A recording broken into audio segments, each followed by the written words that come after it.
Tayo pong lahat ay manalangin. Banal at mahabagin naming Diyos Ama, na sa amin ay nagmamahal, nagpapasalamat po kami sa iyo dahil kami po ay tinubos ng mahalagang dugo ni Jesus. Salamat po sa pagpapahintulot sa amin na magkatipon sa harapan mo upang magpuri sa iyong dakilang biyaya at pag-ibig, upang mag-aral ang iyong salita at upang masiyahan sa fellowship sa banal na kapulungan kasama ang Panginoon. Naniniwala po kami na kasama ka po namin maging sa sandaling ito. Panginoon, tingnan mo po ang bawat isa sa amin, katawakan mo po kami ng iyong mahabaging mga kamay. Tulungan mo po kaming lumago upang maging mas ganap bilang iyong mga anak, at protektahan mo po kami upang wala kaming maging kakulangan habang nabubuhay kami sa natitira naming mga buhay para sa iyong kalooban at kalawalatian. Idinadalangin po namin ang lahat ng mga churches sa buong bansa at ang maraming mga churches sa buong mundo. Pakiusap, samahan mo po ang lahat ng mga brothers and sisters na patuloy na nangangaral ng Ebanghelyo maging sa mahihirap na sitwasyon. Sa mga huling araw na ito, tulungan mo po silang maisakatuparan ang dakilang gawain na ninanais mo, ang pagdadala ng maraming kaluluwa sa kaligtasan. Panginoon, Ikaw na nagbibigay sa amin ng mga salita na kinakailangan namin sa tamang panahon at nagtuturo sa amin ng daan na dapat naming lakaran, maging sa oras na ito, pakiusap, ituro mo po sa amin ang iyong banal na kalooban at tulungan mo po kami na maunawaan kung anong uri ng pagkatao ang naharapat sa amin ayon sa iyong salita. Dinadalangin po namin ito sa pangalan ng Panginoong Jesucristo. Amen.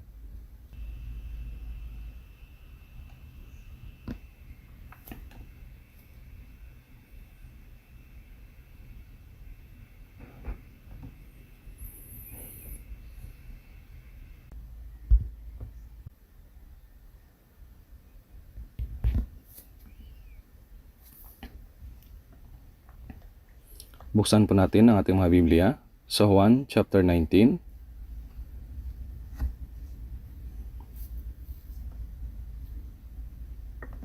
Juan chapter 19.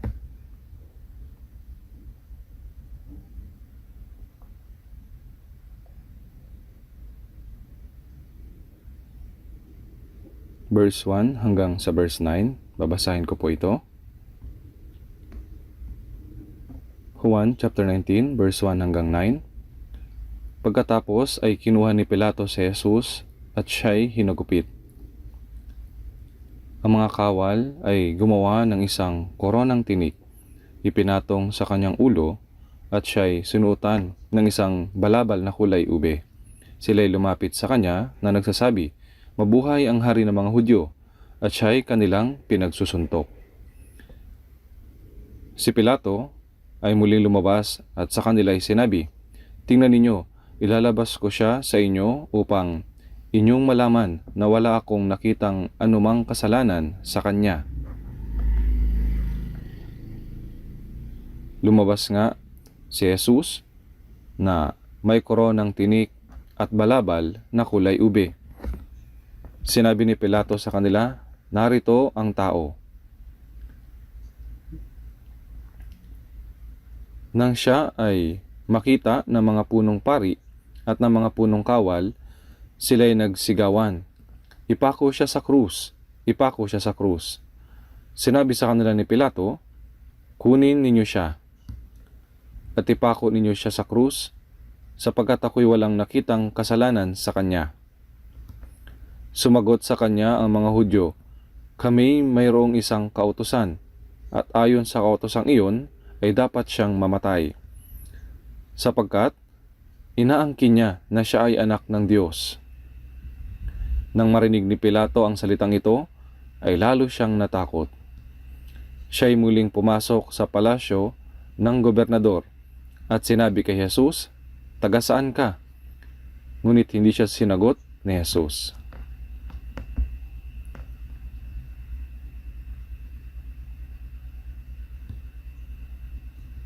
Hanggang dito po.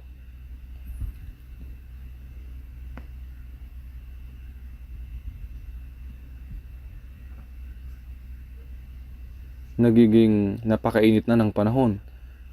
Pagkatapos lumipas ang malamig na panahon, dumarating ang tagsibol. At agad na pagkatapos ang tagsibol, Darating naman ang mainit na tag-init. Habang mabilis na lumilipas ang panahon, may naunawaan tayong mahalagang bagay.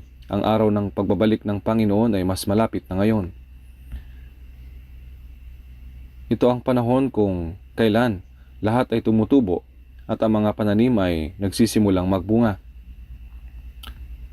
Sa pareho ring paraan, ang ating mga puso ay mas nagiging tapat at gusto rin nating lumago ang pananampalataya natin at maging uri ng bunga na nararapat sa kaharian ng Diyos. Sa talata ngayong araw, dinala ni Pilato si Jesus sa loob ng palasyo ng gobernador upang tanungin siya ng sarilinan. Sinuotan siya ng mga kawal ng balabal na kulay ube at ipinatong sa kanyang ulo ang koronang tinik. Ang balabal na kulay ube ay kasuotan ng isang hari at ang korona ay para rin sa isang hari. Ngunit sa halip na tunay na korona, ginamit nila ang isang koronang tinik. Ginawa nila ito upang libakin at insultuhin si Jesus. Sinasabi sa Biblia na kinuha ni Pilato si Jesus at siya'y hinagupit. Ipinatong sa kanyang ulo ang isang koronang tinik at siya'y sinuotan ng isang balabal na kulay ube. At gaya ng mga kawal, hinagupit din ni Pilato si Jesus sa pamamagitan ng kanyang puso na humamak sa kanya. At pagkatapos, inilabas ni Pilato si Jesus sa harapan ng mga tao at sinabi niya, wala akong nakitang anumang kasalanan sa kanya. Kung wala siyang nakitang anumang kasalanan, bakit niya hinayaang mabugbog at masampal ng mga Hudyo si Jesus? Siyempre po, walang anumang kasalanan si Jesus. Walang anumang kasalanan na karapat-dapat sa kamatayan. Subalit, dahil nagalit ang mga Hudyo kay Jesus at sumisigaw sila, sabi nila, ipako siya sa krus. Gustong mas maintindihan ng mas malinaw ni Pilato kung sino talaga si Jesus. Nais ni Pilato na malaman niya ito ng malinaw. Kung sino talaga si Jesus.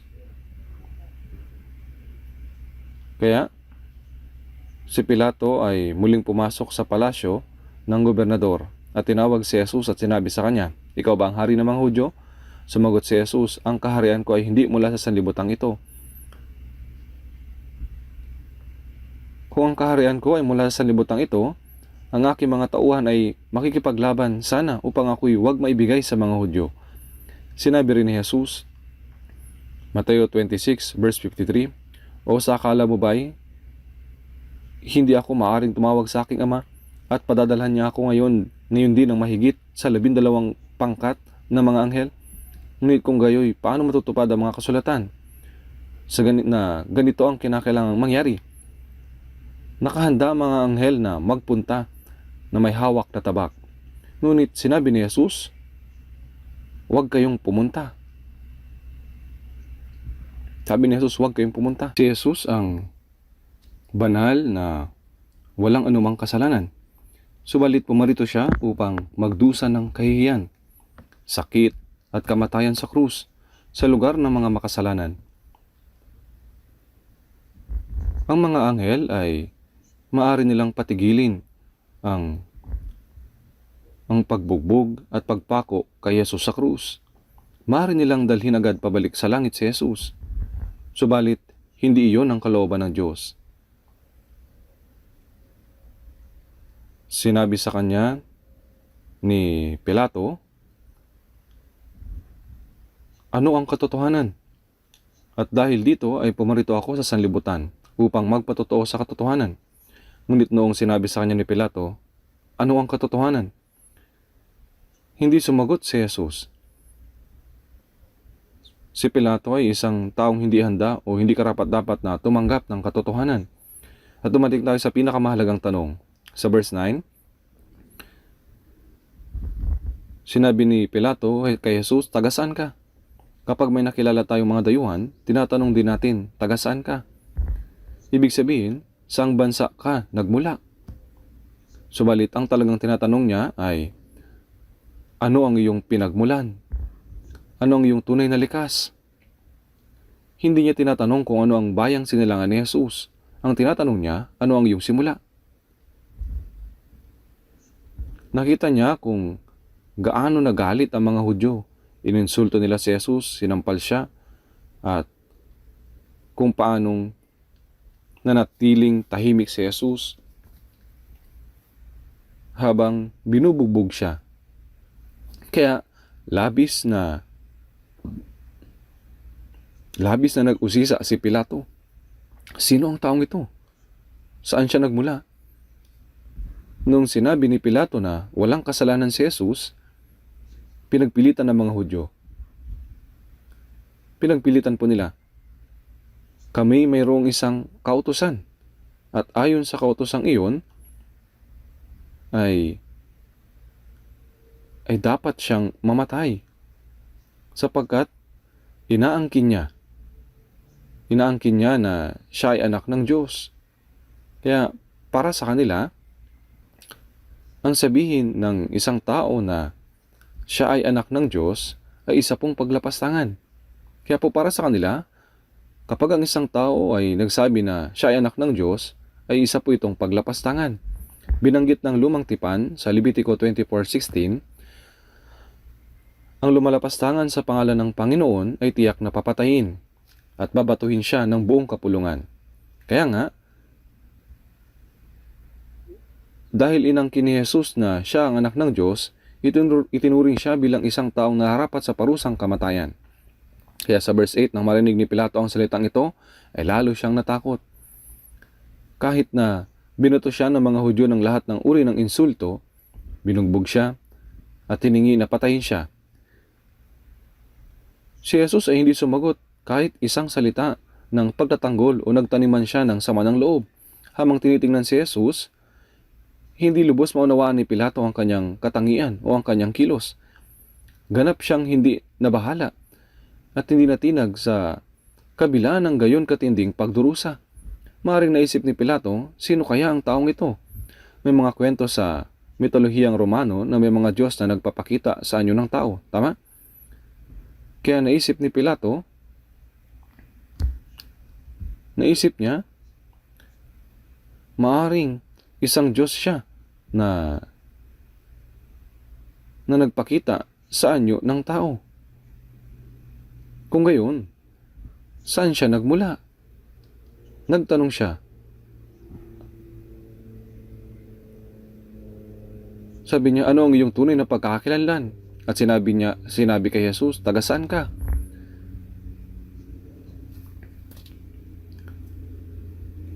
Subalit, hindi siya sinagot ni Jesus. Si Pilato ay isang taong hindi karapat-dapat na malaman ang sagot. Kaya sa araw na ito, pagbulayan po natin ang talatang ito na bilang may pamagat na sermon na taga saan ka? Dinakip ng mga Hudyo si Jesus at dinala kay Pilato, ang gobernador at hukom na ipinadala mula sa Roma. Dahil walang sinuman ang legal na makakapatay sa sinuman, maliban ang hukom ang magpataw ng parusang kamatayan. Kailangan nila si Pilato upang maisagawa ang hatol upang mapatay si Jesus. At upang magawa ito, dinala nila si Jesus sa harapan ni Pilato at inakusahan siya ng lahat ng uri ng kasinungalingan. Subalit, hindi gumanti kailanman ang sagot si Jesus gaya ng kailan ko sinabi iyon o paano nyo nasasabi iyan. Wala siyang sinabi kahit isang salita.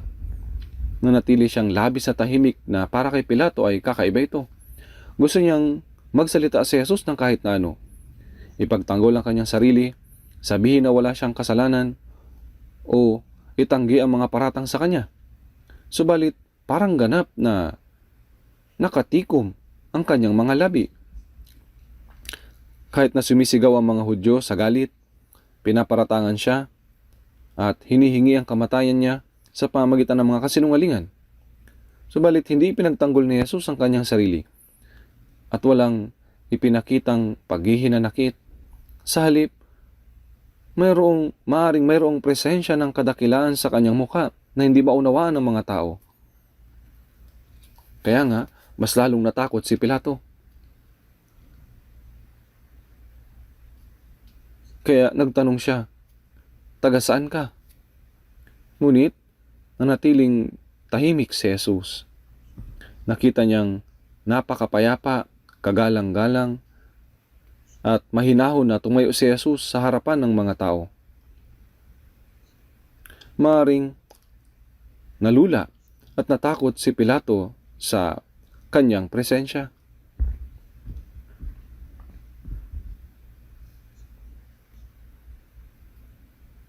Kaya sino kaya ang taong ito? Pagkatapos, sa gitna ng paglilitis, nagpadala ang asawa ni Pilato ng mensahe na nagpapatotoo sa kanya. Sinasabi sa Mateo 27:19, "At samantalang nakaupo siya sa luklukan ng paghuhukom, nagpasabi sa kanya ang kanyang asawa, 'Huwag ka makialam sa matuwid na taong iyan, sapagkat sa araw na ito'y labis akong naghirap sa panaginip dahil sa kanya.'" Kaya natakot si Pilato. At nang marinig niya ang babala ng kanyang asawa, mas lalo pa siyang natakot. Maaring naisip niya, "Tama, naiintindihan ko na." Gusto niyang pakawalan si Jesus. Ngunit, ang mga Hudyo ay sumisigaw na patayin siya.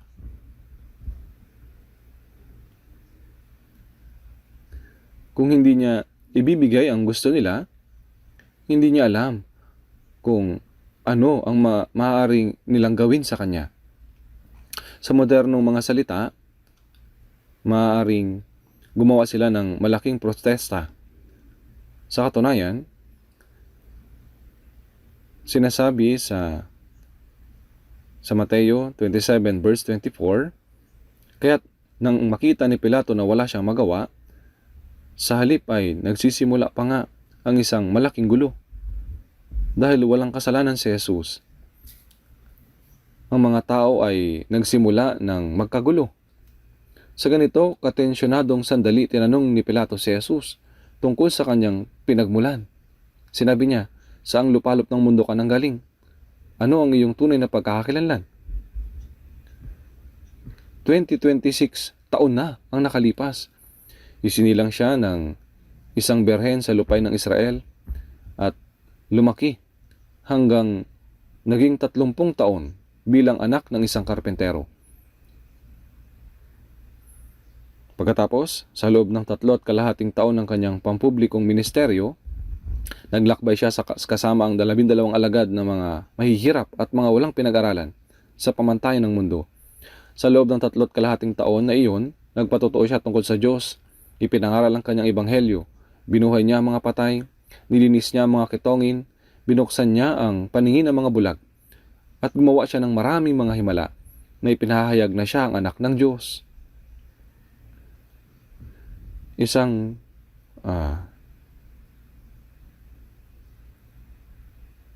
propesiya na ibinigay halos 600 hanggang 700 taon bago dumating si Jesus ang nagsasabi, Micas 5:2, "Ngunit ikaw, Bethlehem, sa Ephrata, na maliit upang mapabilang sa mga angkan ng Juda, mula sa iyo lalabas para sa akin ang isa na magiging pinuno sa Israel, na ang pinagmulan ay mula ng una, mula ng walang hanggan."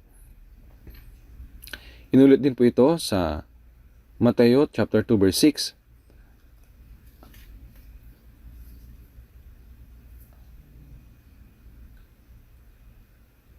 "At ikaw, Bethlehem, sa lupain ng Juda, sa anumang paraan ay hindi ka pinakamaliit sa mga pangunahing bayan ng Juda, sapagkat sa iyo manggagaling ang isang pinuno na magiging pastol ng aking bayang Israel." Napakaliit na bayan ng Bethlehem. Sinasabi sa kasulatan, sa anumang paraan ay hindi ka pinakamaliit.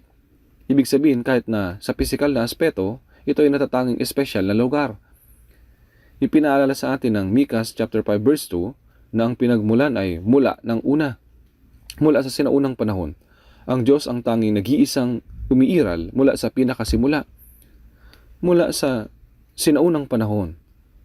Ngunit siya na nabuhay mula sa nakalipas na walang hanggan ay sinilang sa anyo ng tao sa maliit na bayan ng Bethlehem. Gaya ng alam ninyo, si Cesar, ang emperador ng Roma, ay nag-utos na magpatala ang lahat ng mga tao sa buong imperyo ng Roma.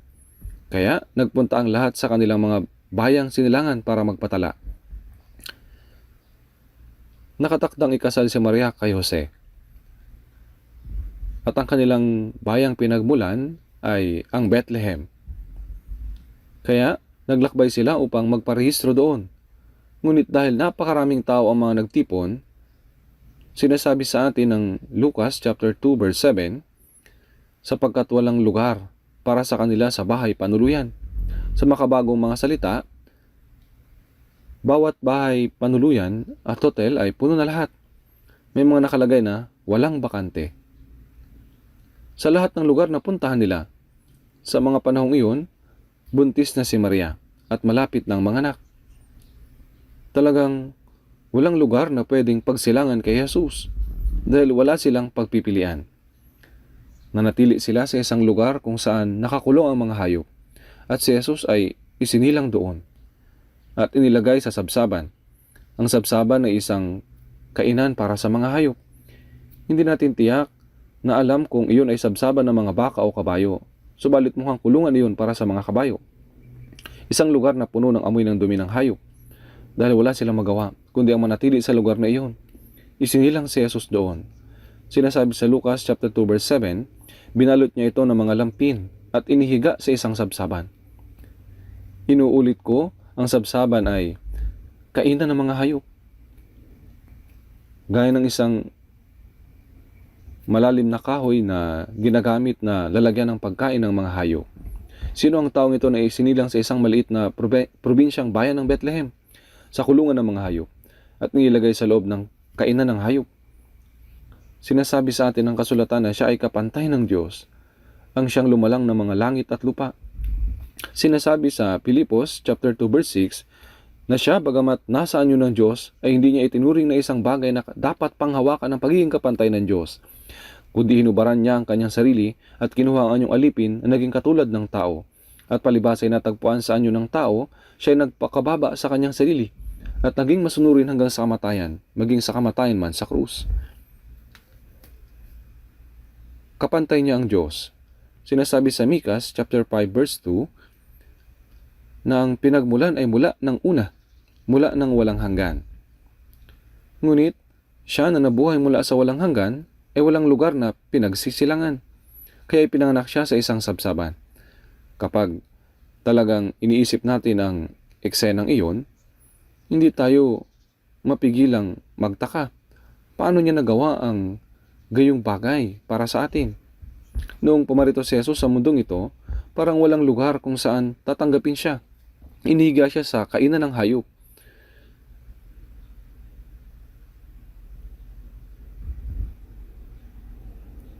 Sa isang kulungan, kasama ng mga hayop, na puno ng amoy ng dumi ng hayop.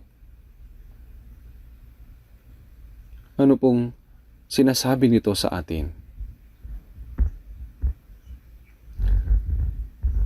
Siya na kapantay ng kataas-taasang Diyos ay isinilang sa pinakahamak sa lahat ng mga hamak na lugar, sa isang kulungan ng mga hayop, sa isang lugar na mas hamak pa sa kahit sino mang tao. Ipinapakita nito na ang mundong ito ay gaya ng mga hayop, kahabag-habag at maruming lugar, at isinilang siya sa gitna ng mga makasalanan na isang ganap na napakababang posisyon. Kaya mga kapatid, noong isinilang kayo, karamihan sa inyo ay isinilang sa ospital, hindi po ba? Tumanggap ng pangangalaga mula sa mga doktor. May isinilang ba rito sa isang sabsaban? Talagang hindi po ito lubusang maisip. Isipin po natin ito. Ang pinakamataas at pinakabanal ay pumarito sa pinakamababa at pinakahabag-habag na lugar. Kaya nga, siya ay nagpakababa sa kanyang sarili at naging masunurin hanggang sa kamatayan, maging sa kamatayan man sa krus. Ang gawaing ginawa ni Jesus, bakit niya yun ginawa sa gayong paraan? Bakit po? Kaya hindi nalaman malaman ni Pilato ang tunay na pagkakakilanlan ng taong ito. Alam niya ang lahat ng mga ito. Nabinuhay ni Jesus ang patay, nilinis niya ang mga kitongin, binuksan niya ang mga mata ng bulag, at pinagaling niya ang mga tainga ng mga bingi. Alam lahat iyon ni Pilato. Subalit, dinala pa rin nila si Jesus at hiningi na mamatay siya at sumisigaw na ipako siya sa krus. Anong mali yung ginawa ng taong ito? Anong masamang bagay ang ginawa niya? Talagang walang anumang bagay. Kaya nga, si Pilato, labis niyang sinikap na pakawalan si Jesus. Ngunit, sumisigaw ang mga relihiyosong pinunong Hudyo. Kung pakakawalan mo ang taong ito ay hindi ka kaibigan ni Cesar. Ang bawat nag-aangkin na siya'y hari ay nagsasalita ng laban kay Cesar. Upang patayin si Jesus, gumawa sila ng iba't ibang uri ng kasinungalingan. Tinawag nila siyang isang taong salungat sa Diyos at sinasabi, kung hindi mo papatayin si Jesus, isang rebelde ka rin gaya niya. Kung matapang na tao si Pilato, marahil ay sasabihin niyang, ano? Anong sinasabi mo? Una, sinabihan mo akong patayin ng isang walang kasalanang tao. Ngayon, tinatawag mo akong isang rebelde laban kay Cesar? Kayong mga masasama. Tingnan natin kung sino ang unang mamamatay. Kung matapang lamang si Pilato, ganito ang magiging reaksyon niya. Ngunit wala siyang ganitong katapangan. Ang prioridad niya ay ang ibigay kung ano ang nais ng mga tao. Kung gagamitin ng modernong mga salita upang walang magprotesta o magkaroon ng kaguluhan, bagaman namuno ang Roma sa bayan ng Israel, napakahirap pamunuan ng kanilang bayan. Sa makatuwid, kinakailangang ibigay ni Pilato ang gusto nila sa anumang parang kinakailangan. Kaya, nang kausapin niya ng sarili ng si Jesus, hindi siya sinagot ni Jesus at sinabi niya sa Juan 19:11, kaya't ang nagdala sa akin sa iyo ay may mas malaking kasalanan. Ibig sabihin, dahil sinusubukan mo akong patayin na walang kasalanan, may kasalanan ka rin. Sinabi niya na ang kasalanan ng mga taong nagdala sa kanya upang mamatay siya ay mas malaki. Ngunit gaya ng alam natin, sinasabi sa Isaiah chapter 7 verse 14, narito, isang berhen ang maglilihi at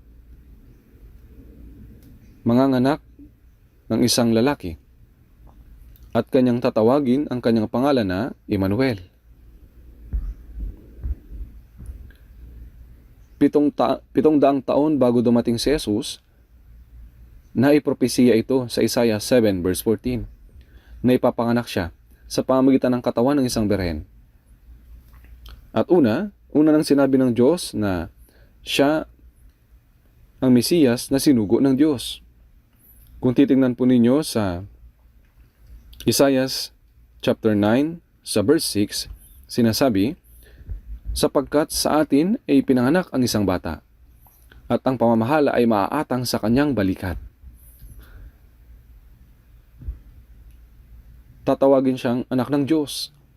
Ganito ang naipropesiya 700 taon bago dumating si Jesus, na ang pamamahala at otoridad ay maaatang kay Jesus.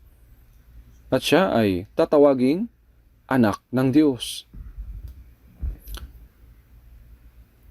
At kung titingnan po natin sa Roma chapter 9 verse 5, sinasabi doon, nagmula ang Kristo na siyang nangingibabaw sa lahat. Ang nangingibabaw sa lahat ay nangangahulugan na siya ang namamahala at namumuno sa lahat ng mga nilikha. Diyos na maluwalhati magpakailanman. Tunay na isa itong bagay na lampas sa pangunawa ng tao. Ngunit lubusang nabulag ang mga Hudyo sa mga katotohanan ito at pikit mata nilang hiningi ang kanyang kamatayan.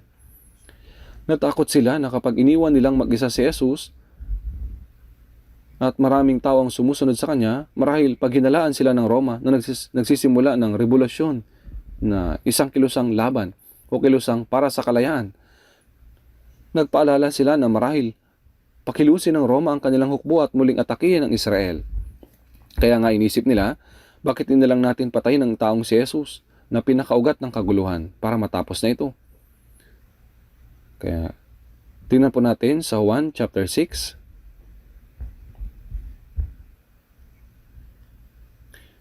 Juan chapter 6 verse 61. Juan chapter 6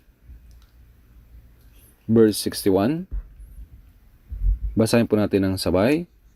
Subalit si Jesus, palibhas ay nalalaman niya na ang kanyang mga alagad ay nagbubulong-bulungan tungkol dito, ay nagsalita sa kanila. Ito ba ay nakakatisod sa inyo? Ano nga kung makita ninyong umaakyat ang anak ng tao sa kinaroroonan niya ng una?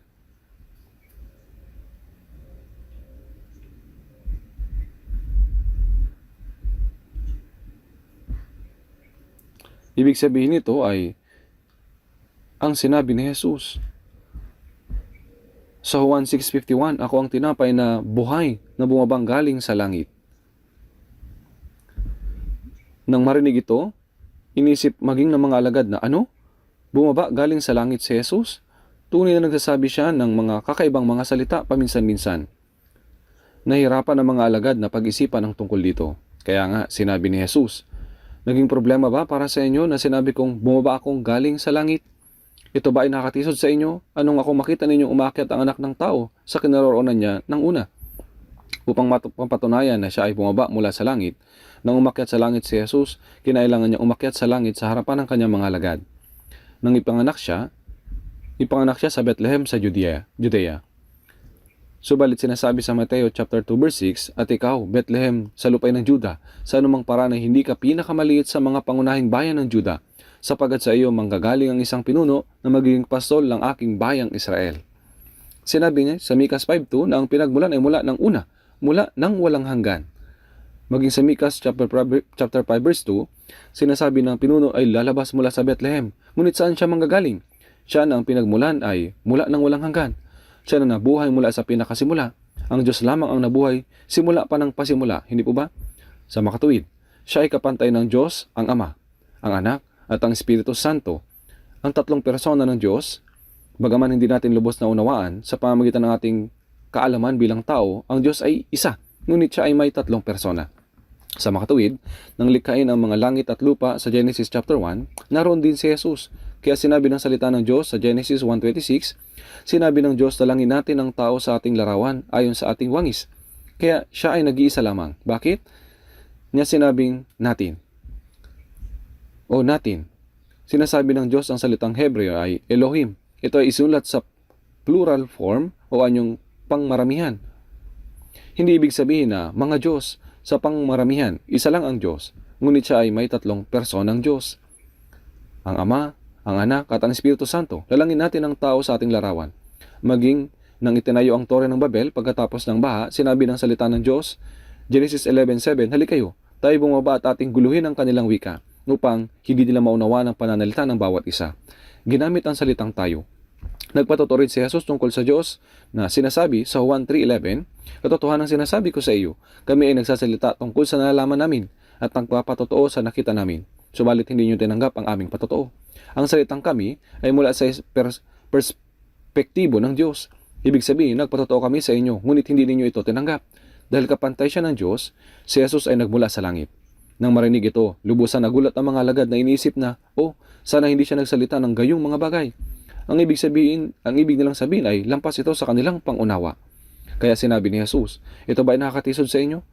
Ano nga kung makita ninyong umaakyat ang anak ng tao sa kinaroroonan niya ng una? Nang umakyat si Jesus sa bundok ng mga olibo, habang maraming tao ang nakatingin, binigkas ni Jesus ang mga huli niyang salita, at tinaas niya ang kanyang katawan mula sa lupa at unti-unting umakyat sa langit. Kaya nga, sa mga Gawa chapter 1 verse 11, nakita nila si Jesus na umakyat sa langit. Mayroong ulap at naglaho si Jesus sa ulap na iyon. Ngunit hindi rin makaalis ang mga tao at patuloy nakatingin sa langit.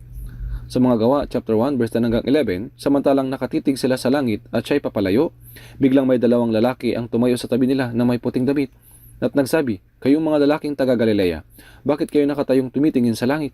Itong si Jesus na dinala sa langit mula sa inyo ay darating na gaya rin ng inyong nakitang pagpunta niya sa langit. Nang pumarito siya, isinilang siya sa Bethlehem upang maipanganak bilang isang pinuno. Ngunit nang umalis siya,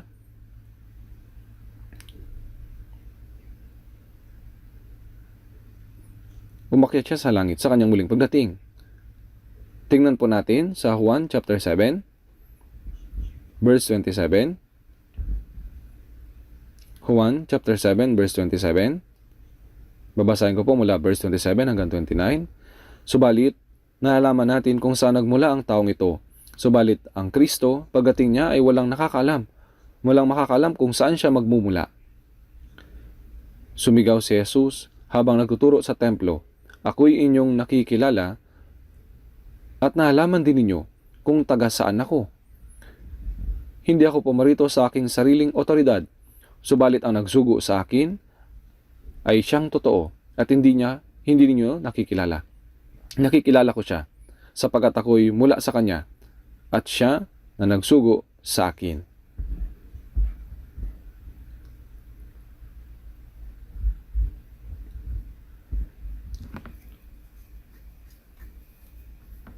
Noong sinabi ni Jesus na siya'y bumaba mula sa langit, maging ang mga alagad ay namangha at hindi makapaniwala sa mga salitang iyon. Kaya sinabi ni Jesus, "Kayo ba ay nagbubulong-bulungan sapagkat sinasabi ko na ako ay bumaba mula sa langit? Hindi ako pumarito sa aking sariling otoridad, kundi sinugo ako ng Diyos. Ngunit hindi ninyo siya nakikilala." Hindi nila kilala ang Diyos. Ang mga Hudyo ang bayang pinili ng Diyos, subalit hindi nila kilala ang Diyos. Hindi ninyo siya nakikilala, ngunit nakikilala ko siya, sapagkat ako'y mula sa Kanya, at siya ang nagsugo sa akin. Hindi ako pumarito sa aking sariling otoridad, kundi ang Diyos Ama ang nagsugo sa akin. Pagkatapos niyang sabihin ito, upang magpatotoo na siya'y mula sa langit at mula sa bundok ng mga olibo, umakyat siya sa langit habang maraming tao ang nakatingin. Pagkatapos ay nagpakita ang dalawang anghel at sinabi, "Bakit kayo nakatayong tumitingin sa langit? Siya'y umalis na, ngunit siya'y darating na gaya rin ng inyong nakitang pagpunta niya sa langit." Sa Zacarias 14 verse 4, mababasa natin na sa pagbabalik ni Jesus sa mundo, darating siya sa bundok ng mga olibo, sa lugar mismo kung saan siya umalis. Sa araw na iyon ay tatayo ang kanyang mga paa sa bundok ng mga olibo. Zacarias 14 verse 5, pagkatapos ang Panginoon kong Diyos ay darating, kasama ang lahat ng mga banal. Maraming mga ligtas na banal ang darating kasama ng Panginoon sa pagbabalik niya sa mundo. Isang napakahalagang bagay na malaman kung saan nagmula si Jesus, ano ang ginagawa niya, at saan siya pumunta. Gusto ko pong ipaliwanag yan ng malinaw ngayong araw. Tingnan po natin ng saglit sa Juan chapter 7.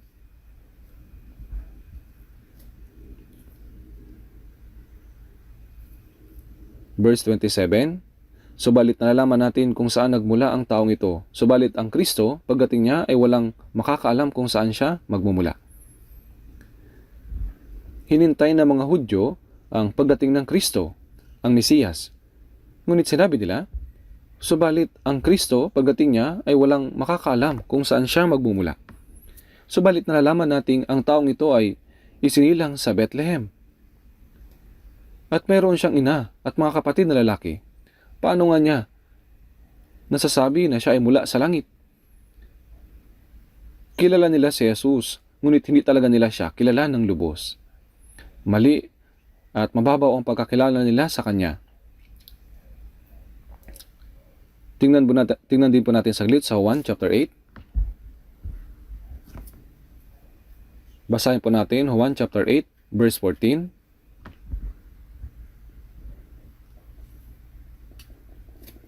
Juan chapter 8 verse 14. Sumagot si Jesus, "Kung ako'y nagpatotoo tungkol sa aking sarili, ang aking patotoo ay totoo, sapagkat nalalaman ko kung saan ako nanggaling at kung saan ako pupunta. Subalit hindi ninyo nalalaman kung saan ako nanggaling o kung saan ako pupunta." Sinabi ni Jesus, hindi ninyo nalalaman kung saan ako nanggaling o saan ako pupunta. Sabi niya, alam ko.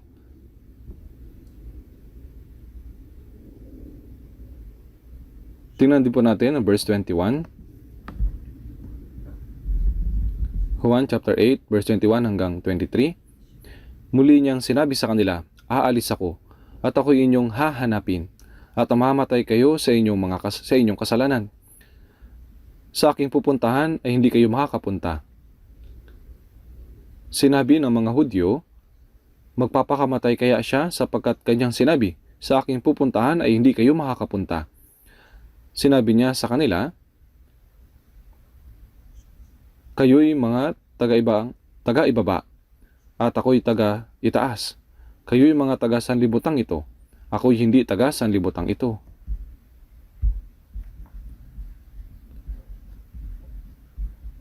Sinabi ni Jesus, mamamatay kayo sa inyong kasalanan. Sa aking pupuntahan ay hindi kayo makakapunta. Ang pahayag na hindi sila makakapunta sa kanyang pupuntahan, ang lugar na pupuntahan ni Jesus ay ang kaharian ng Diyos. At kung hindi sila makakapunta sa pupuntahan ni Jesus, saan sila pupunta? May ibang lugar pa ba maliban sa impyerno? Sa aking pupuntahan ay hindi kayo makakapunta. Sinabi ng mga Hudyo, anong ibig niyang sabihin na hindi tayo makakapunta sa pupuntahan niya? Magpapakamatay kaya siya? Sinasabi ba niyang mamamatay siya? Hindi nila naintindihan ang sinabi ni Jesus. Opo, hindi nila naintindihan ang sinabi ni Jesus. At sa verse 23 hanggang 24, sinabi niya sa kanila, kayo'y mga taga-ibaba, ako'y taga-itaas. Kayo'y mga taga-sanlibutang ito, ako'y hindi taga-sanlibutang ito. Kaya't sinabi ko sa inyo na kayo mamamatay sa inyong mga kasalanan, sapagkat malibang kayo sumampalataya na ako nga, ay mamamatay kayo sa inyong mga kasalanan. Sapagkat malibang kayo sumampalataya na ako nga. Ito po ay, kung hindi ninyo nalalaman na ako ang Kristo, ang Mesiyas na isinugo ng Diyos, mamamatay kayo sa inyong mga kasalanan. At sa aking pupuntahan ay hindi kayo makakapunta.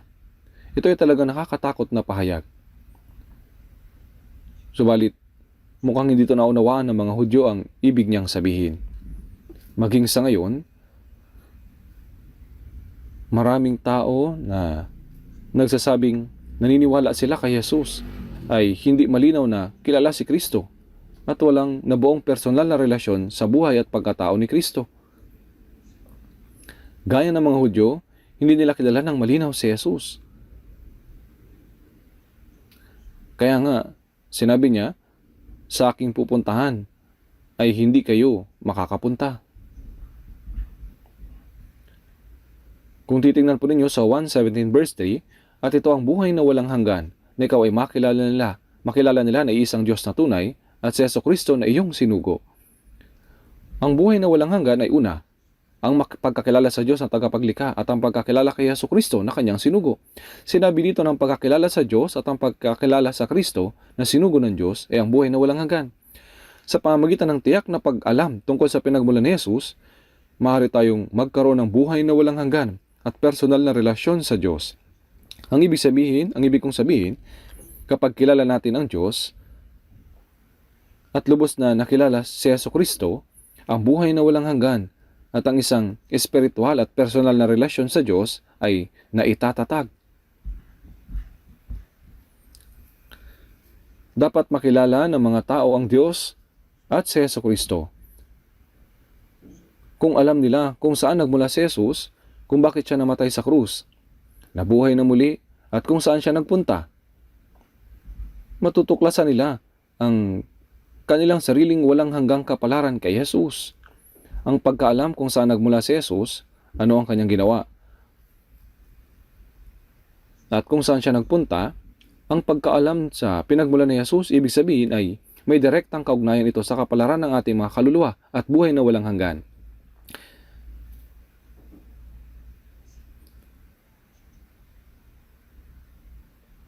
Dapat alam niyo po ito. Kung saan nagmula si Jesus at kung saan siya nagpunta ay isang problema na dapat lutasin ng bawat tao sa mundong ito. Ito ay isang mahalagang problema na dapat lutasin. Si Jesus. Kung saan siya nagmula.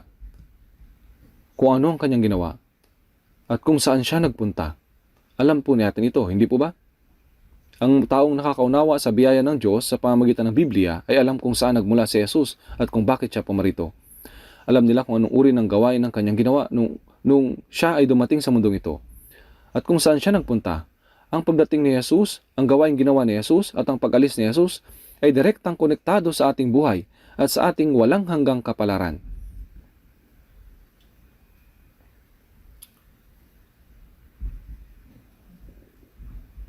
Sa makatuwid, ang pag-alam kung saan tayo mismo nagmula at kung saan nagmula si Jesus ay nagsasabi sa atin kung saan tayo nagmula at kung saan tayo pupunta sa hinaharap.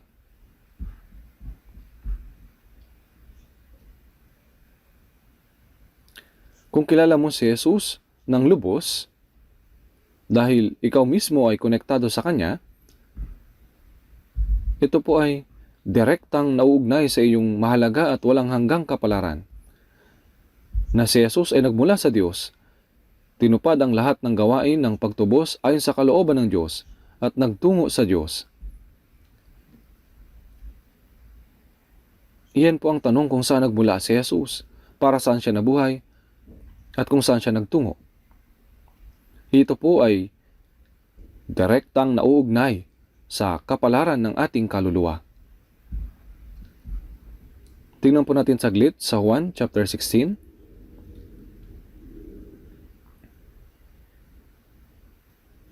Juan chapter 16 verse 28. Juan chapter 16 verse 28. Basahin po natin ang sabay.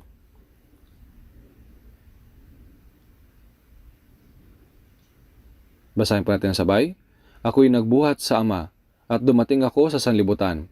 Muli, iiwan ko ang sanlibutan at ako'y pupunta sa Ama.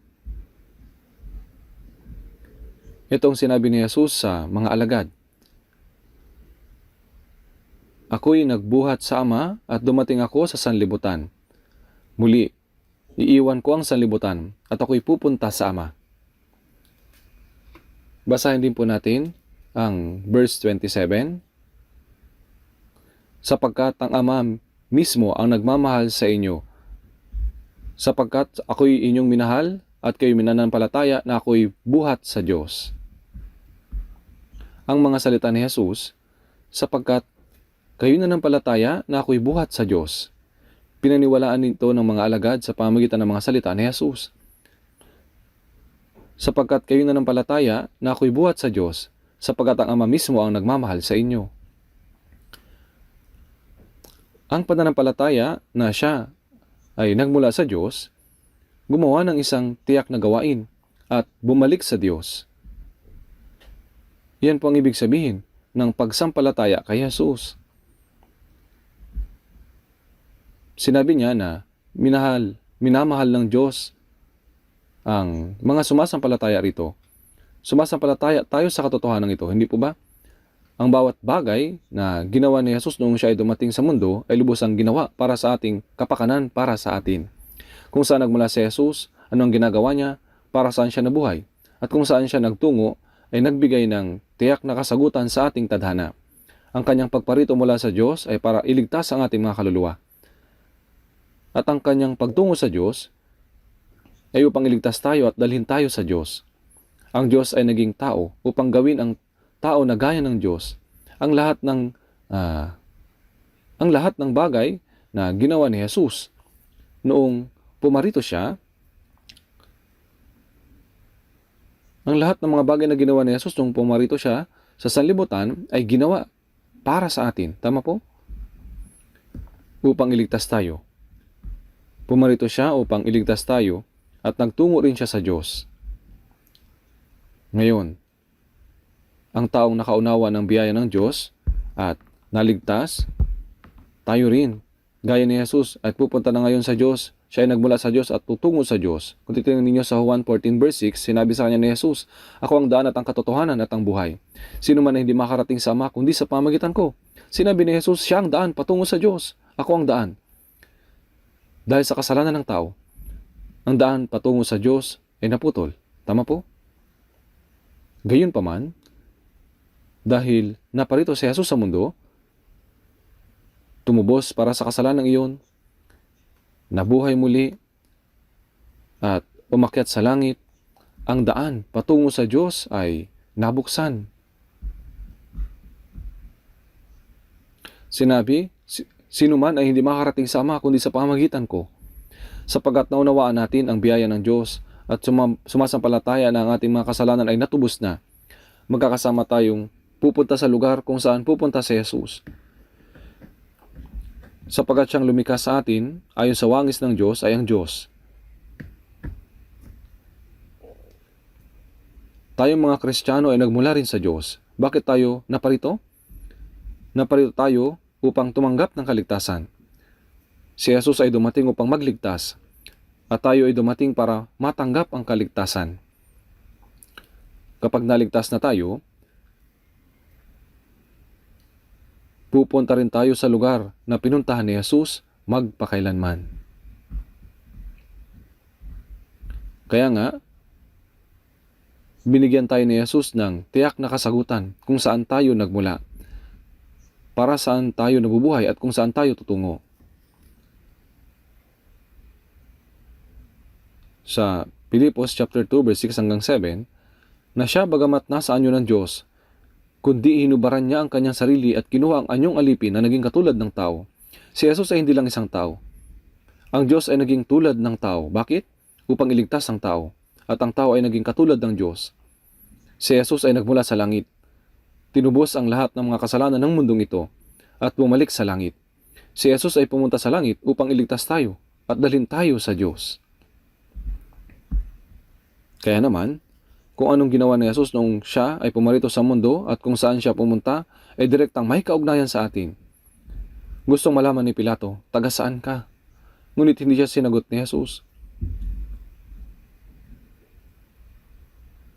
Maging sa ngayon, maraming taong naniniwala kay Jesus ang hindi masyadong nakakaalam tungkol sa pinagmulan ni Jesus. Parang hindi nila alam ang katotohanan kung bakit siya pumarito at kung saan siya nagmula, kung anong gawain ang ginawa niya at kung saan siya nagpunta pagkatapos nito. Na ang mga ito ay may direktang kaugnayan sa kanila. Si Jesus na nagmula sa langit ay dumating upang iligtas ang mga makasalanan at dalhin sila paitaas patungo sa Diyos.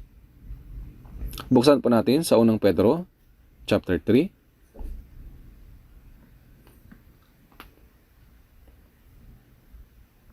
Unang Pedro, chapter 3.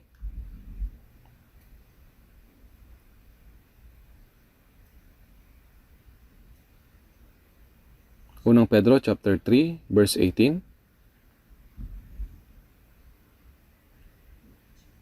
Basahin po natin ng sabay. Sapagkat si Kristo man ay minsang nagdusa dahil sa mga kasalanan, ang isang matuwid dahil sa mga di matuwid, upang kayo ay madala niya sa Diyos. Siya ay pinatay sa laman, ngunit binuhay sa Espiritu. Sapagkat si Kristo man ay minsang nagdusa dahil sa mga kasalanan, at sa pamamagitan ng kamatayan para sa kasalanan ng buong mundo ng minsanan, inalis ni Jesus ang kasalanan ng buong sanlibutan magpakailanman.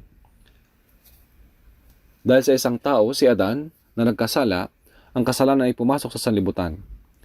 Tanging si Jesus lamang ang namatay upang bayaran ang lahat nating mga kasalanan. At tulad ng sinasabi ng Biblia, sa Zacarias chapter 3 verse 9, at aking aalisin ang kasamaan ng lupaing iyon sa loob ng isang araw.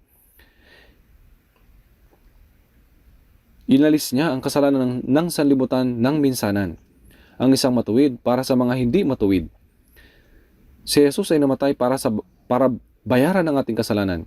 Kinuha niya ang lugar ng mga makasalanan gaya natin, upang ang sumpa at hatol na dapat nating tanggapin ay ganap na matapos dahil sa Panginoon na namatay sa krus, upang kayo ay madalas niya sa Diyos. Tinapos ni Jesus ang gawain ito upang iligtas tayo at dalhin tayo sa Diyos. Alam niyo po ba kung gaano ito kadakila? Tingnan po natin sa Hebreo chapter 10 verse 20 bago mag-unang Pedro.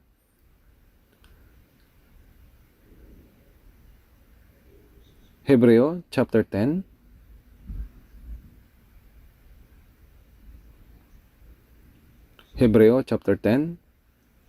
verse 20. Basahin po natin ang sabay-sabay. Na kanyang binuksan para sa atin ang isang bago at buhay na daan sa pamamagitan ng tabing, sa makatuwid ay sa kanyang laman. Ano po ang daang ito? Ito ang daang patungo sa Diyos. Ang kalsada o daan patungo sa Diyos ay nagbukas ng maluwang.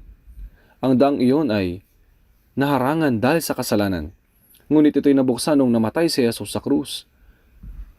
Na kanyang binuksan para sa atin ang isang bago at buhay na daan sa pamamagitan ng tabing.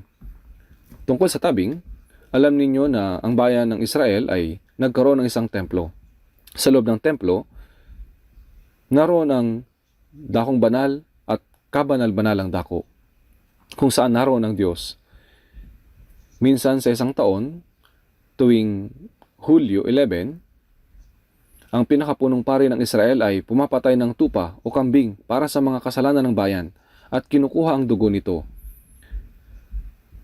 Dinadala ito sa loob ng kabanal-banalang dako kung nasaan ang kaba ng tipan na pinaglalagyan ng 10 utos at ang takip nito ay ang luklukan ng awa. Dahil sa lugar na ito, ang mga kasalanan ng paglabag sa 10 utos ay pinapatawad.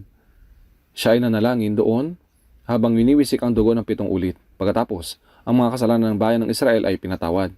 At pagkatapos ang para ilalabas. At para sa mga kasalanan na nagawa ng mga tao mula sa araw na iyon, gagawin ulit ang parehong bagay sa araw ng pagtubos sa susunod na taon.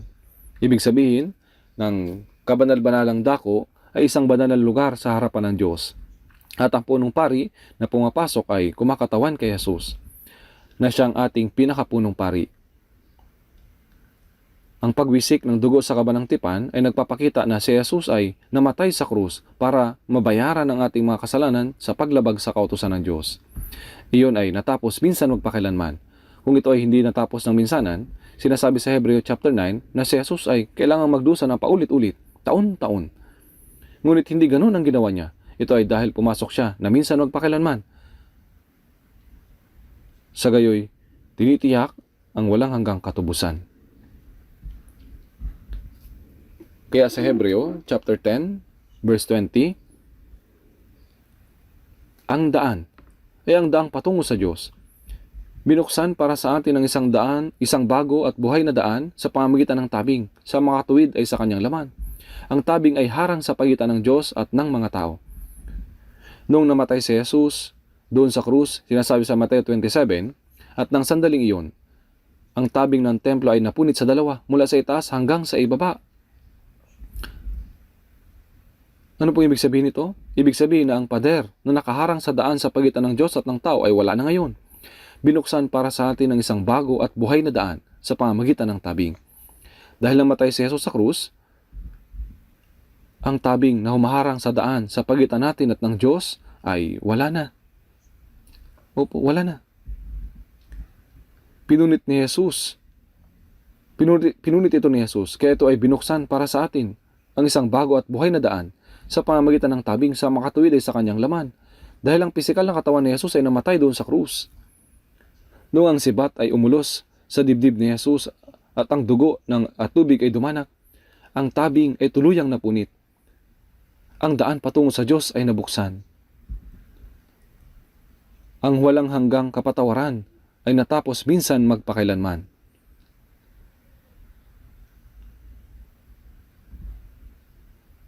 Tignan po natin Juan chapter 14.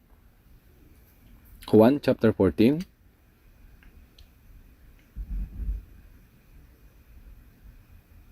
Juan chapter 14 verse 3.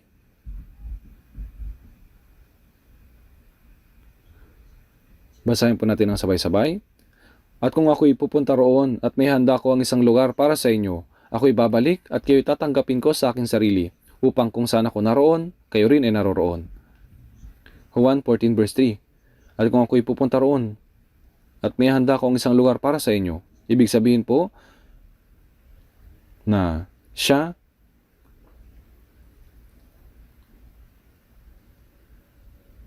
ay naghahanda ng isang lugar para sa atin na matitirahan. At pagkatapos, ako'y babalik at kayo'y tatanggapin ko sa aking sarili, upang kung saan ako naroon, kayo rin ay naroroon. Tayo ay pupunta sa lugar kung saan pumunta si Jesus at tayo ay paroroon sa lugar kung nasaan si Jesus. Binayaran ni Jesus ang ating mga kasalanan para sa atin. At sa pamagitan ng kanyang muling pagkabuhay, tayo'y aakyat sa harapan ng Diyos. At ang dahilan kung bakit ang Panginoon na nagligtas sa atin ay nagtungo sa Diyos ay upang dalhin tayo sa lugar kung saan siya naroroon. Kaya nga, sinasabi, upang kung saan ako naroon, kayo rin ay naroroon. Tama po ba? Tayo ay pupunta sa lugar kung nasaan ang Panginoon at namumuhay na kasama niya magpakailanman. Buksan din po natin sa Juan chapter 16, verse 27. Juan chapter 16, verse 27.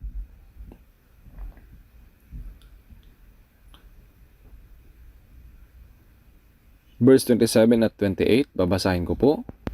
Sapagkat ang Ama mismo ang nagmamahal sa inyo. Sapagkat ako'y inyong minahal at kayo nananampalataya na ako'y buhat sa Diyos. Ako'y nagbuhat sa Ama at dumating ako sa sanlibutan. Muli, iiwan ko ang sanlibutan at ako'y pupunta sa Ama.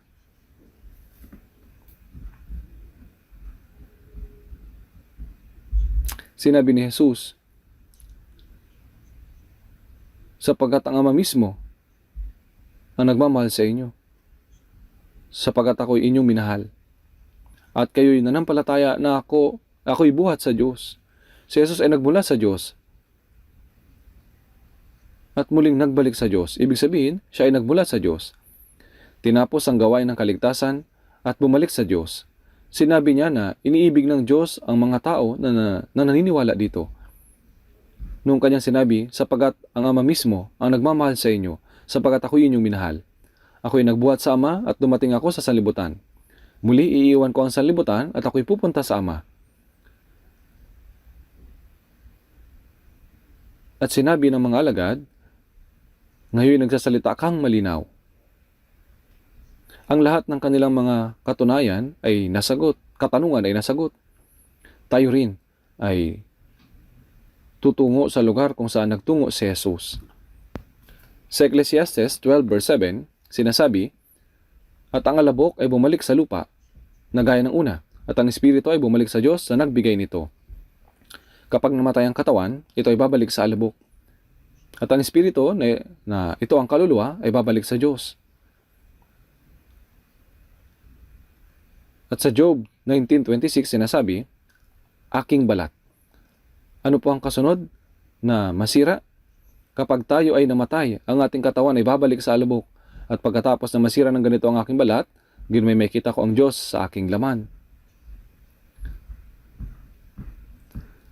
Kapag namatay ang katawan at bumalik sa alabok, ang kaluluwa ay aalis sa katawan at haharap sa Diyos. Sa Amos 4:12, sinasabi na humanda ka sa pagsalubong sa iyong Diyos. Kung sumasampalataya tayo sa katotohanan ito at tatanggap natin ang kaligtasan, mayroon tayong katiyakan at tiwala na sasalubungin natin ang Diyos. Ito po ay napakasimple, hindi po ba? Sino si Jesus? Siya na nagmula sa Diyos. Siya yung nagmula sa Diyos. Bakit po siya pumarito? Siya ay pumarito upang iligtas tayo. Pilipos 2:6 na siya bagamat nasa anyo ng Diyos. Verse 7, kundi hinubaran niya ang kanyang sarili at kinuha ang anyong alipin na naging katulad ng tao. Verse 8, at napalubasin na tagpuan sa anyo ng tao. Sa pamamagitan ng kamatayan doon sa krus, para sa kasalanan ng sanlibutan, siya ay ginawang kabayaran para sa mga kasalanang iyon. At pagkatapos ng muling pagkabuhay, siya ay bumalik sa Diyos. Siya ay nagmula sa Diyos. Tinupad ang gawain ng kaligtasan at bumalik sa Diyos. Kaya ngayon, tayo rin nagmula sa Diyos. Tama po ba? Sapagkat tayo ay nilikha ng Diyos. Subalit dahil nabuhay tayo sa kasalanan, hindi tayo maaaring magtungo sa Diyos. Ngunit si Jesus na walang kasalanan, nagmula sa langit, tinupad ang gawain ng walang hanggang katubusan para sa ating mga kasalanan at bumalik sa Diyos upang dalhin ang lahat ng mga naligtas patungo sa Diyos. Ang nais sa katuparan ni Jesus ay direktang may kaugnayan sa ating mga walang hanggang tadhana. Sa mga tuwid, ay pupunta doon magpakailanman. Tingnan po natin sandali. Sa Juan, chapter 17. Juan chapter 17, verse 25. Juan chapter 17, verse 25. Basahin po natin ang sabay.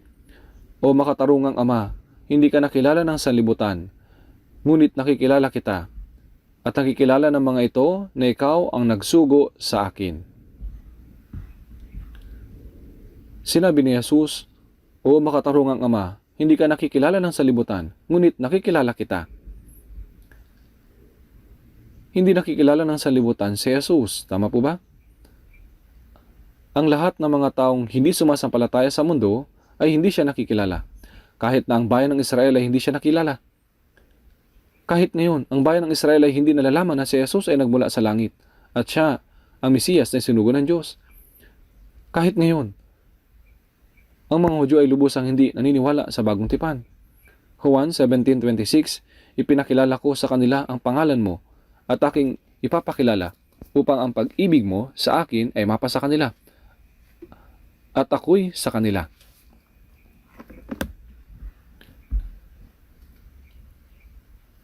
Si Jesus ay nagmula sa Diyos.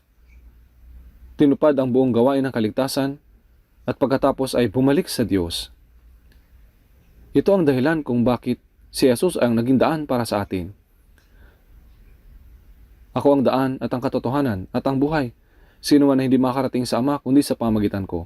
Si Jesus ang nagbukas ng malaking daan patungo sa Diyos. At ngayon,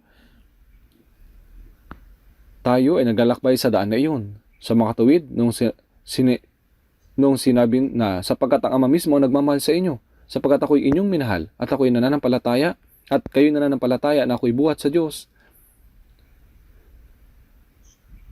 Ang kahulugan ng sumasampalataya kay Jesus ay sumasampalataya tayo na si Jesus ang tanging anak ng Diyos na nagmula sa Diyos, na siya ay dumating at tinupad ang gawain ng katubusan, at pagkatapos siya ay muling binuhay, umakyat sa langit at bumalik sa Diyos.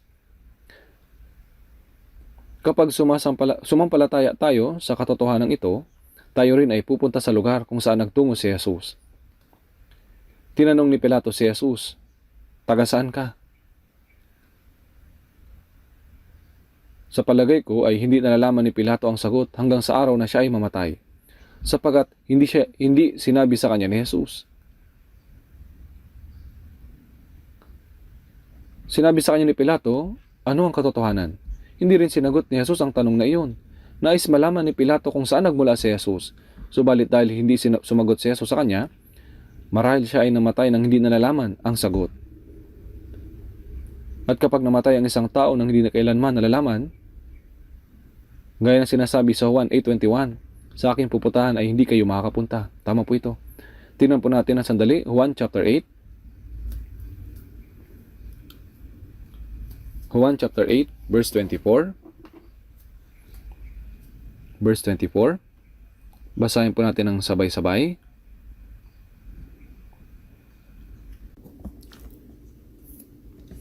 Kaya't sinabi ko sa inyo na kayo'y mamamatay sa inyong mga kasalanan, sapagkat malibang kayo'y sumampalataya na ako nga, ay mamamatay kayo sa inyong mga kasalanan.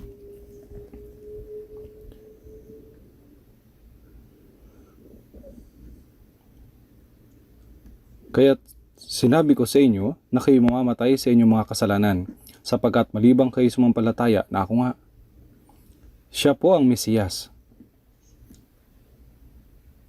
Siya'y namatay at muling nabuhay para sa gawain ng pagliligtas.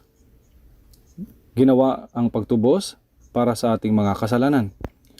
Winasak ang kapangyarihan ng walang hanggang kamatayan at sinakatuparan ang gawaing iyon. Sapagkat malibang kayo sumampalataya na ako nga, ay mamamatay kayo sa inyong mga kasalanan.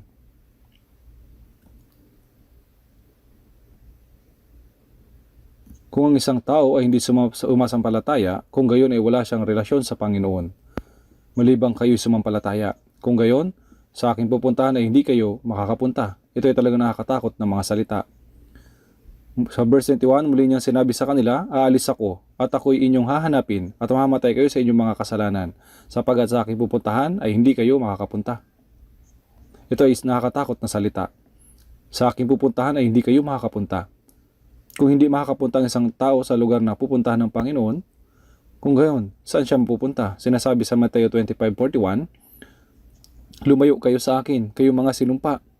Doon kayo sa apoy na walang hanggan na inihanda sa dyablo at sa kanyang mga anghel." Kung ang isang tao ay hindi makapunta sa lugar na kung saan ang Panginoon, wala na siyang ibang pupuntahan kundi ang impyerno. Ang Panginoon ay dumating sa mundong ito at tinubos ang ating mga kasalanan. Sa pamamagitan ng kanyang muling pagkabuhay, binigyan niya tayo ng katibayan upang tayo ay sumampalataya. At ang dahilan kung bakit umakyat sa langit si Jesus ay upang dalhin tayo sa langit. Tayong mga naligtas sa presensya ng Diyos, babalik siyang muli upang dalhin tayo sa kahariang iyon. Ang lahat ng ginawa ni Jesus ay para sa atin. Naisa katuparan niya ang gawain ng pagtubos para sa ating mga kasalanan. At nung siya ay pumasok sa kanyang kaluwalhatian, hindi lamang upang iligtas tayo kundi upang dalhin tayo sa kaluwalhatian ng Diyos. Isinakatuparan ng Panginoon ng lahat. Kaya't ang tanong na, taga saan ka?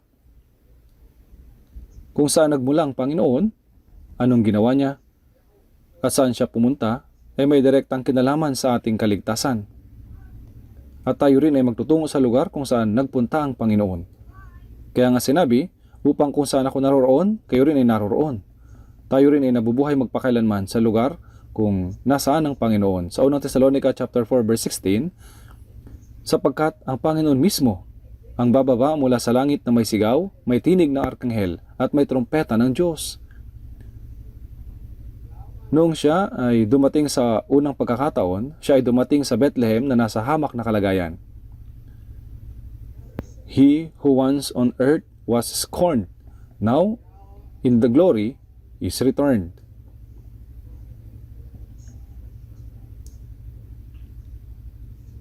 Kaya kapag si Jesus ay magbalik, siya ay darating kasama ang hukbo ng langit sa kaluwalhatian at kamahalan ng Diyos. At ang mga namatay kay Kristo ay babangon muna. Pagkatapos tayong nabubuhay na natitira, ay agawing kasama nila sa mga ulap, upang salubungin ng Panginoon sa papawirin, at sa gayon ay makakapiling natin ang Panginoon magpakailanman. Sa pagdating ng Panginoon, dadalhin niya tayo sa kahariang iyon. At doon ay mabubuhay tayo kasama ang Panginoon magpakailanman. Hindi na kailanman tayo makakahiwalay pa. Nabubuhay tayo sa malulhating pag-asang iyon. Kung titingnan natin ang mga digmaan na nangyari ngayon sa gitnang silangan, para bang lubos na iba ang mga ito sa mga digmaan na nakaraan. Sa Ezekiel chapter 38, naisulat doon na ang Russia ay makikipagdigma sa Israel sa huling digmaan. Sabi nga, sa mga pinakadulong bahagi ng hilaga, ang Rosh ay ang Russia at ang mga bansang kaalyado ng Russia laban sa Israel ay naroon pa rin hanggang ngayon gaya ng dati. Ang isa sa mga kaalyadong bansa nila ay ang Persia, yun ang Iran. Pinalitan ng Persia ang pambansang pangalan nito sa Iran. Marahil ay mangyayari ang digmaang ito habang buhay pa si Putin. Bakit po ba nilusob ni Putin ang Ukraine na nagdulot ng pagkamatay ng maraming sundalo ng Russia at ng mga ordinaryong mamamayan? Siyempre po, marami rin sa mga taga-Ukraine ang namatay. Bakit niya ginawa ang mga bagay na ito? Sa huli lalabanan ng Russia ang Israel. Ngunit bakit siya lalaban dito? Makikipagdigma ito upang mamatay. Sinabi ng Diyos, paikutin kita at kakawitan ko ng mga pangbingwit ng iyong mga panga. Sabi ng Panginoon. At pagkatapos ay wawasakin kita. Sabi ng Panginoon. Ang Russia, ang nangungunang bansa ng ateistikong komunismo. Ang hukbo na may 200 milyon na binanggit sa huling digmaan ng Armageddon sa Apokalipsis chapter 16, ang tanging bansa na may kakayahan na magpakilos ng ganito kalaking hukbo ay ang China. Ang China ay lalaban din sa Israel sa huling digmaan. Dahil ang ilog ng Euphrates ay matutuyo, maglalakad lang sila at lalabanan ng Israel. At sa Zacarias chapter 14, sapagkat aking titipunin ang lahat ng bansa upang lumaban sa Jerusalem. Ipinapahintulot ng Diyos na magpunta ang mga bansa laban sa Jerusalem. At sinabi sa Zacarias chapter 14 verse 12, ito ang magiging salot na ibibigay ng Panginoon sa lahat ng mga bayan na nakipagdigma laban sa Jerusalem. Ang kanilang laman ay mabubulok habang sila nakatayo pa sa kanilang mga paa. At ang kanilang mga mata ay mabubulok sa kanilalagyan ng mga ito. At ang kanilang dila ay mabubulok sa kanilang mga bibig. Kung isang tao ay mamatay at mabulok, siya ay mabubulok ng nakahiga. Paano po siya mabubulok habang nakatayo? Dahil ang digmaan sa Zacarias chapter 14 ay isang digmaang nuklear. Kapag sumabog ang isang bombang nuklear, ang mga tao ay mamamatay at walang oras pa para bumagsak at mabulok. Sila ay matutunaw na lang. Maraming bansa ang sasali sa digmaang ito, gayon din ang Amerika. Kapag pinag-iisipan ko po ito, titipunin ng Diyos ang lahat ng mga bansa na gusto makapagdigma at hahatulan sila roon. Sinabi ni Jesus, sapagat ang lahat ng umahawak ng tabak ay sa tabak mamamatay. Ang mga gumagawa ng sandata at gustong mapatay ang kanilang kaaway ay mamamatay lahat. Ang araw na iyon ay paparating na sa ating harapan. Sa digmaan ngayon, walang gustong sumuko. Ayon ng mga tao na basta na lang magparaya. Maaaring paunlarin ng mga tao ang agham, sibilisasyon, sining, at tulungan ang ekonomiya ng isa't isa at mabuhay. Subalit, bakit nila inaatake ang mga bansa at gustong pumatay? Sa Isaiah 50 verse 11, narito, kayong lahat na nagpapaningas ng apoy, na nagsisindi ng mga sulo. Lumakad kayo sa liyab ng inyong apoy, at sa gitna ng mga sulo na inyong sinindihan.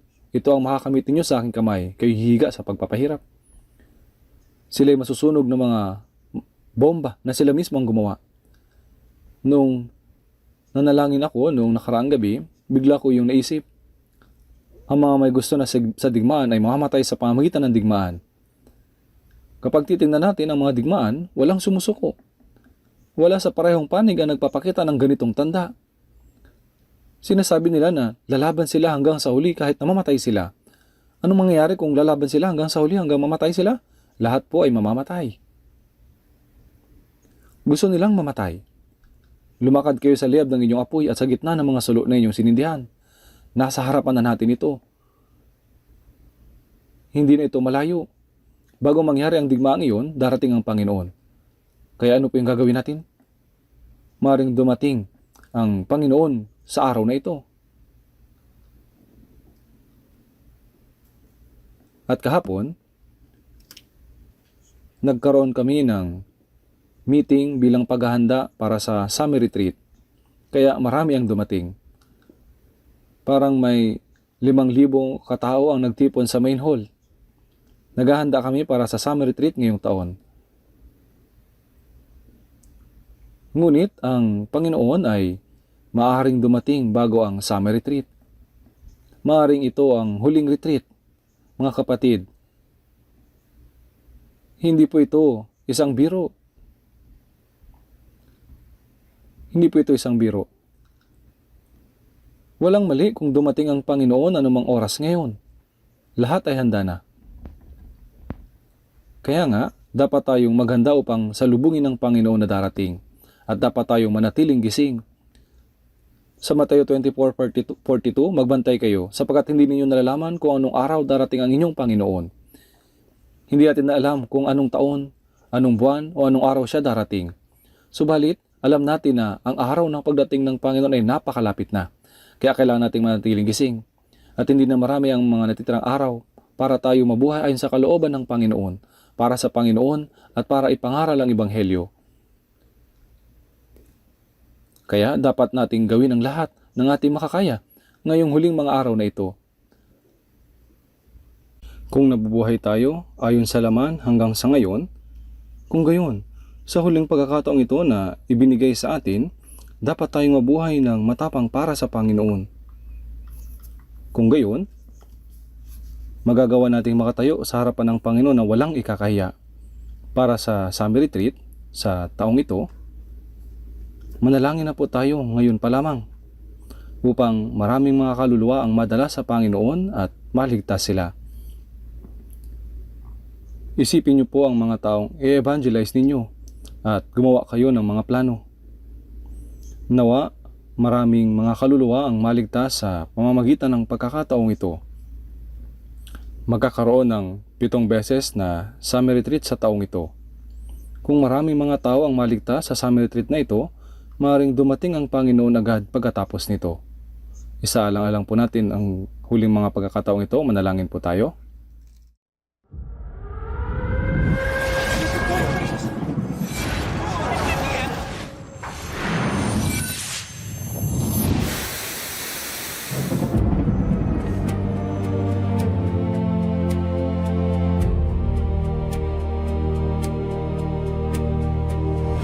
만물의 마지막을 가까웠으니 너희는 정신을 차리고 근신하여 기도하라고. 우발핵 전쟁이 일어날 뻔한 사건이 13번 지나갔다는 겁니다. 이스라엘 땅 전체가 사실은 마지막 전쟁의 무대가 되는 겁니다. 심판의 문이 열려서 예수님이 정말 재림하시는 겁니다.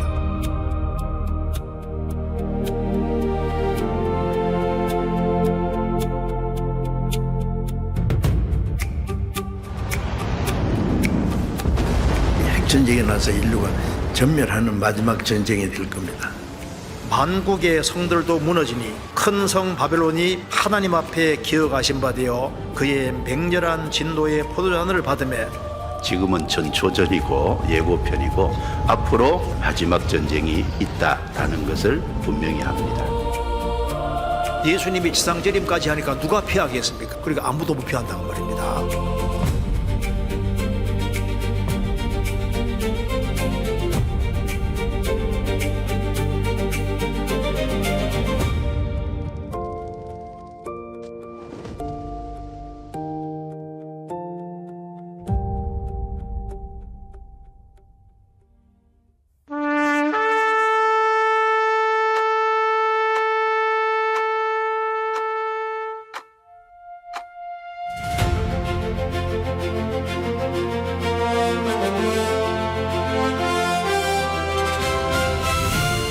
공주수양관 갖다 놓으면요 사람 마음이 달라지거든요. 우리가 적극적인 마음을 가지고 건져야 됩니다. 그 소경의 부르짖음요 절규입니다. 그게 그런 마음을 가지면 하나님이 그 사람을 받아주실 겁니다. 하나님이 우리에게 주시는 기회를 우리가 잘 사용해야 됩니다. 너는 사망으로 끌려가는 자를 건져주며 살육을 당하게 된 자를 구원하지 않으시 말라. 그리스도는 구원하기 위해서 구원받은 존재다. 맞죠?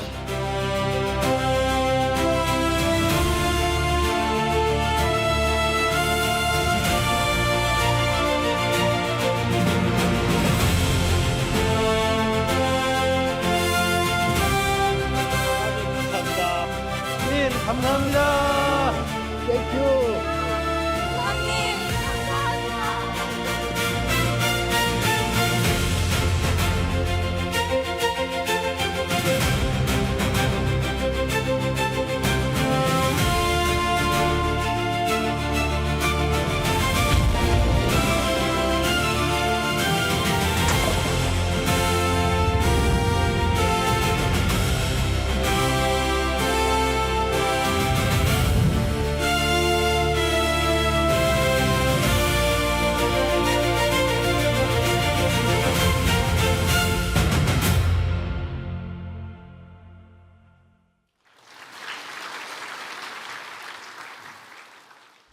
Mahabagin naming Amang Diyos, salamat po dahil una mo po kaming niligtas sa huling panahon na iyong itinakda. Salamat po Panginoon dahil pinatawad mo po ang aming mga kasalanan sa pamamagitan ng iyong mahalagang dugo. Ginawa mo po kaming iyong banal na mga anak at sa pagbibigay mo po sa amin ng maluwalating pag-asa na makapasok sa walang hanggang kaharian ng Diyos. Inaasam po namin ang Panginoon na muling darating at nananabik kami at naghihintay kami sa araw na makapasok sa kaharian at kalawalatian ng Diyos. Panginoon, tulungan mo po ang mga kapatid na maisagawa ang misyon ng pangangaral ng Ebanghelyo na ipinagkatiwala mo po sa amin sa mga huling araw na ito. At maraming mga kaluluwa nawa ang maligtas sa summer retreat na ito upang magbigay ng kagalakan at kalawalatian sa Diyos Ama. Pakiusap, gamitin mo rin po kami ng mahalaga ayon sa iyong kalooban para sa gawain ito. Salamat po sa pagpapahintulot sa lahat ng gawain ng pagtatayo ng lodging building sa retreat center na magpatuloy ito ng maayos. Pakiusap, pagpalain at tulungan mo po ang lahat ng mga natitirang gawain upang maayos na magpatuloy sa lalim ng biyaya ng Diyos. Sa mga huling araw na ito, pakiusap, Gumawa ka pong kasama namin at tulungan mo po kami na tapat na maisagawa ang misyon ng pangangaral ng Ebanghelyo na iyong ipinagkatiwala sa amin sa buong mundo. Dinadalangin namin po ito sa pangalan ng Panginoong Hesukristo. Amen.